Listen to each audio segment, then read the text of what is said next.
Second World War demonstrated that airborne forces could achieve remarkable success in large-scale operations, but it also showed how risky such missions could be. When poorly planned or inadequately supported, airborne assaults often ended in disaster. The German invasion of Crete and the Allied Operation Market Garden stand as clear examples, as both resulted in heavy losses of men and equipment. One of the main weaknesses of paratrooper units was their lack of heavy firepower. While they could seize key objectives, holding them against determined counterattacks proved far more difficult. The U.S. Army was among the first to recognize this problem and began searching for solutions. Early attempts focused on developing light tanks and air-portable anti-tank guns, but the results were mixed. The tanks were often too lightly armed, while the lighter guns still too heavy to be easily maneuvered once on the ground. In the years after the war, the U.S. Army sought to combine the advantages of both approaches. The goal was to create a fully tracked, self-propelled vehicle that could deliver meaningful firepower, yet remain light enough to be transported or even airdropped. This effort led to the development of the 90mm full-tracked self-propelled gun M56, better known as the Scorpion. Our story begins in October 1948, when the U.S. Army requested the development of a lightweight air-transportable vehicle armed with a 90mm gun. Despite its vast resources, the Army in the immediate post-war period had to operate under a tight budget. As a result, the new vehicle not only had to meet set performance requirements, but also be simple and cheap to build in order to enter mass production. Actual work on the project began in early 1950, and from the outset, engineers were confronted with serious challenges. Chief among them, strict weight limitations. The combined mass of the gun, ammunition, crew, and protective elements quickly exceeded the intended limits.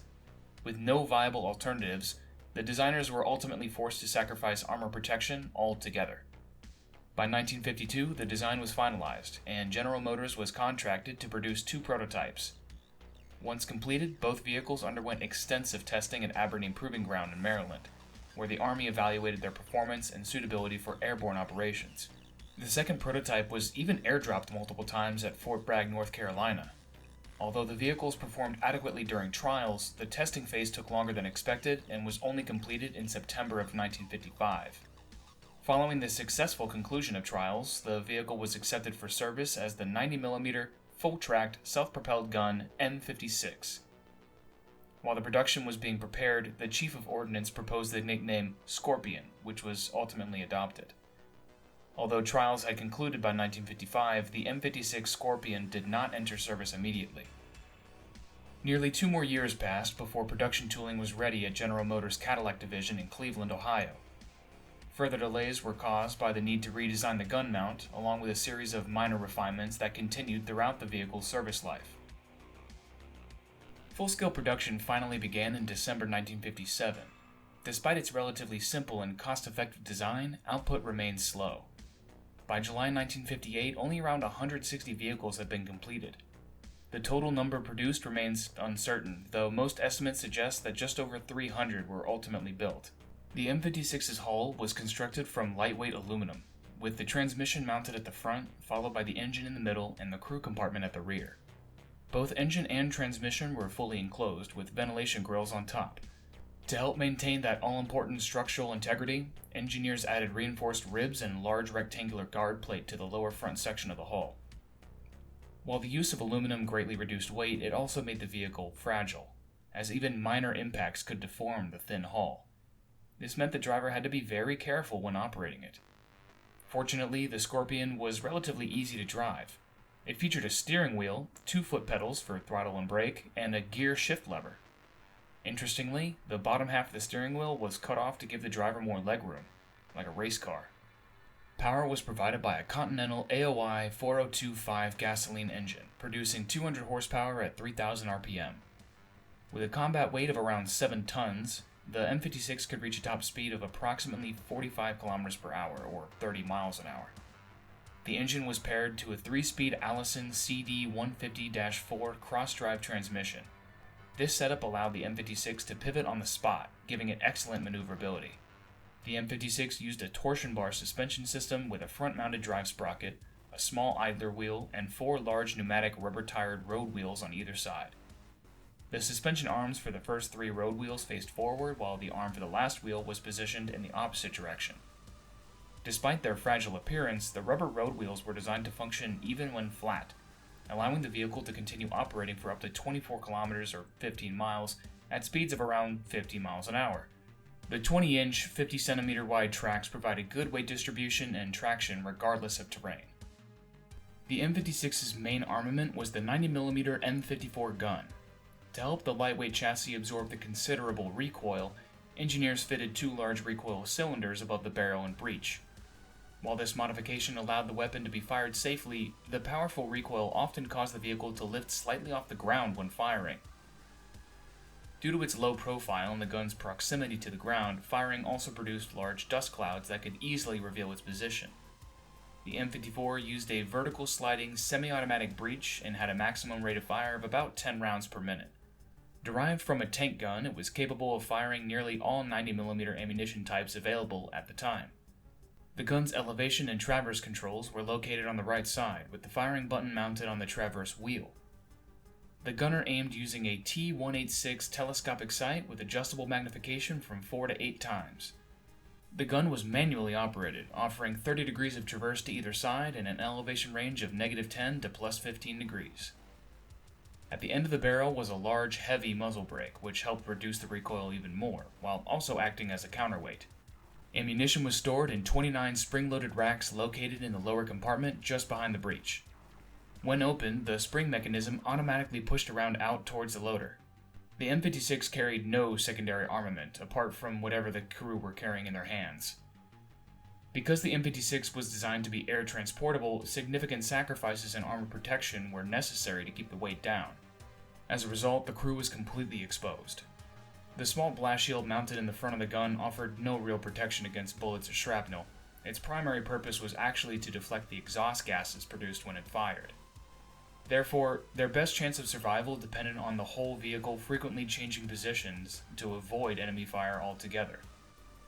The M56 had a crew of 4: commander, gunner, loader, and driver. The driver sat on the left side of the front hull with the gunner on the right. The commander and loader were positioned towards the rear.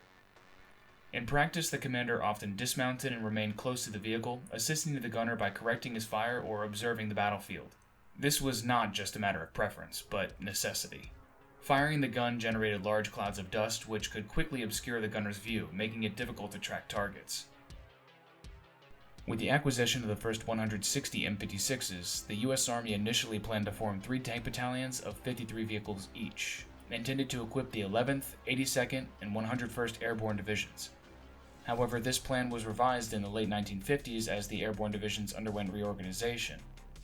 The number of Scorpions per battalion was reduced to 30 vehicles, which were then reorganized into 6-vehicle assault gun platoons. This reduction left the Army with a surplus of M56s.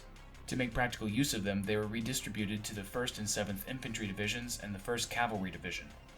This reallocation was only temporary, as the Army's long-term goal was to replace the M56 with a more advanced, wire-guided anti-tank missile system.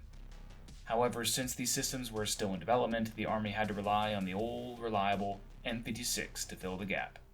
The actual distribution of the vehicles to units was slow, and many remained in storage due to a lack of trained crews. One of the first operational deployments occurred in 1963 with the 173rd Airborne Brigade stationed in Okinawa, Japan.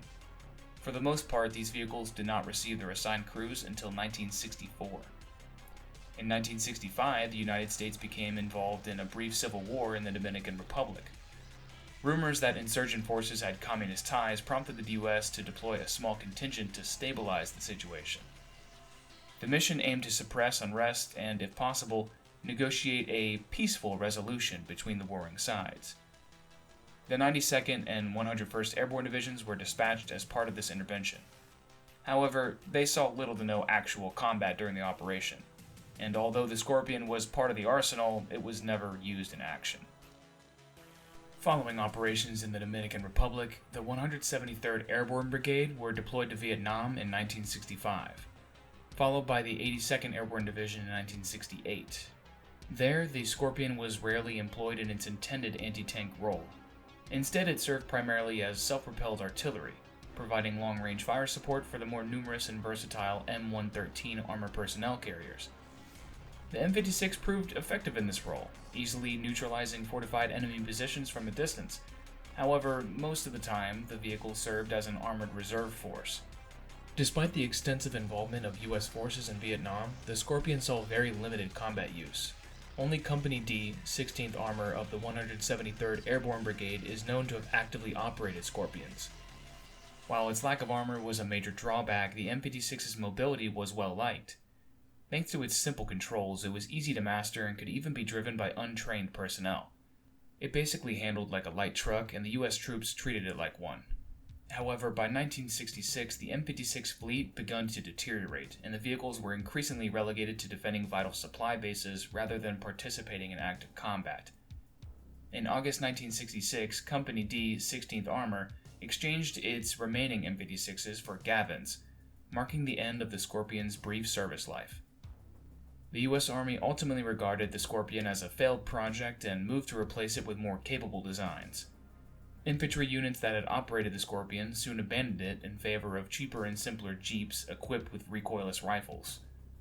Airborne forces, meanwhile, received the new M551 Sheridan, a lightweight armored vehicle fitted with a 152mm gun launcher capable of firing guided missiles. Production began in 1966, albeit slowly, but once sufficient numbers became available, the Sheridan was rapidly deployed overseas. By 1969, the 82nd Airborne Division, stationed in Vietnam since the previous year, was fully equipped with the Sheridans. As the new vehicles entered service, most Scorpions were either placed in storage or scrapped. By the late 1960s, the M56 had been withdrawn from service entirely, remaining as a brief and largely forgotten chapter in U.S. armored vehicle development. Despite its relatively unsuccessful career, there were several proposals to reuse the M56's chassis. One such concept was an APC variant featuring a fully enclosed compartment for crew and passengers. Other proposals included replacing its main armament with a recoilless rifle or a mortar, but all of these projects remained at the prototype stage and never entered production, which is kind of a shame as the chassis was the best part. Rather than allowing the retired vehicles to go to waste, many were transferred to allied and friendly nations through the Military Assistance Program. Between 1966 and 67, Morocco received 87 Scorpions. However, the Moroccan army struggled to keep them operational, no spare parts. As a result, the vehicles were gradually withdrawn from active service. Some reports suggest that Moroccan M56s may have seen limited action during the Polisario War, though this remains uncertain. Approximately 60 Scorpions were left behind in Korea, where they were declared surplus. While it is thought that South Koreans may have taken possession of them, there is no evidence that these vehicles were ever again put into active service. The Spanish naval infantry also acquired 5 M56s in the mid-1960s. These remained in use for about a few years before being withdrawn again because of no spare parts. Lastly, West Germany obtained a single M56 for evaluation and testing purposes. After trials, the vehicle was deemed bad, and no further orders were placed. Thus concludes our video on the US M56 Scorpion airborne tank destroyer. What are your thoughts on this lightweight and highly mobile vehicle? Was the concept of having an air-droppable, tracked anti-tank gun a good idea that was just poorly executed, or was it flawed from the very beginning? Share your opinions in the comment section below. If you haven't done so already, we invite you to subscribe to stay updated on future content. If you'd like to contribute further, consider Patreon, PayPal, or our sister channel, Plain Encyclopedia. As always, we would like to especially thank our medium and heavy tank Patreon supporters: Dan Fitzpatrick, Dave Shuford, Owen M., Powell Ostrowski, R. Robb, Rocky Robinson, and Sopwith21. Your generous contributions help fund our research, illustrations, and video production. Until next time, keep us in your sights.